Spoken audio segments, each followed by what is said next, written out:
I'm really impressed about your diction, like Oh. it is so impeccable.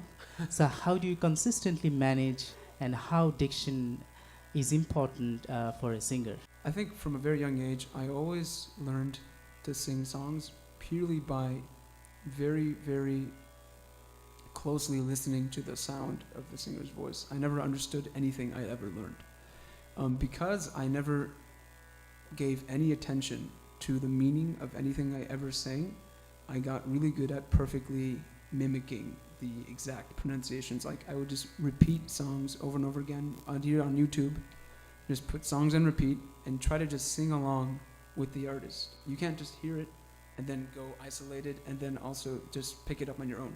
You have to sing exactly along with the artist many, many times. And I find that's the best way from that I was able to get my pronunciation the way where it is now. So yeah, just trying to very directly copy. Everything I do is very much just copied from people I hear. Yeah. Can you copy expression, because you are so involved with the song, and I'm really wondering that how do you balance the technical aspects of singing with the expression it also needs? Yeah, I think the technical aspect can't be something that you have to be thinking about in the moment. The technical aspect should be dealt with before the performance through daily practice.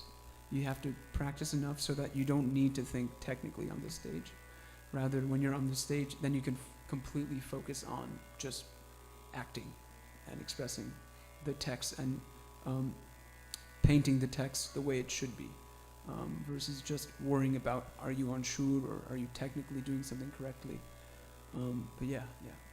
Thank you. And I would like to give you another information about Tomal. Last time I heard him singing jazz, like there's another concert in LA.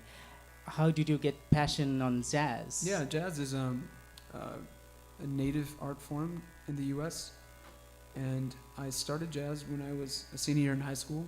We had a small jazz combo or jazz group at our high school. And jazz is actually very similar to Indian classical music because there's maybe two to four stanza song that the singer sings, and after singing that, the various instrumentalists accompanying that singer usually will improvise. Can you please over. Demonstrate? I think. Is it possible? Any way that? Okay. Well, you need a backing band. You need a bass player, a pianist. You need a drum set. We can. I don't know. Very. I don't know. But does your training in classical singing yes. has any influence in jazz? It completely carries over without any corruption at all. It completely carries over. All of my technical training in Indian classical music carries over purely into jazz. Okay, so this is the first stanza of a simple jazz song. It's called Satin Doll by Duke Ellington. Cigarette holder, which wigs me over my shoulder. She digs me out catting my satin doll. A cigarette holder, which wigs me over my shoulder. She digs me out catting my satin doll. And then after you sing the song, you can improvise. Cigarette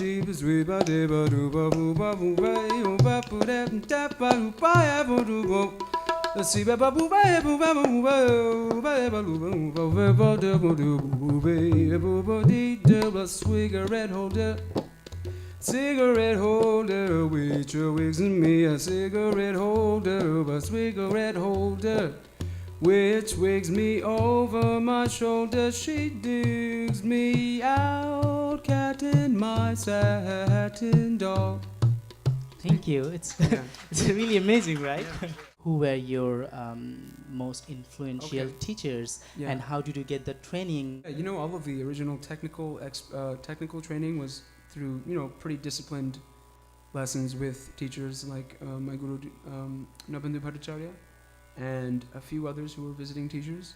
All of the technical aspects, but the really like dynamics and expression and phrasing, things like that. Just once again, as I said before, listening to a lot of older artists. Whenever I learn any song, I tend to not listen to the newer artists.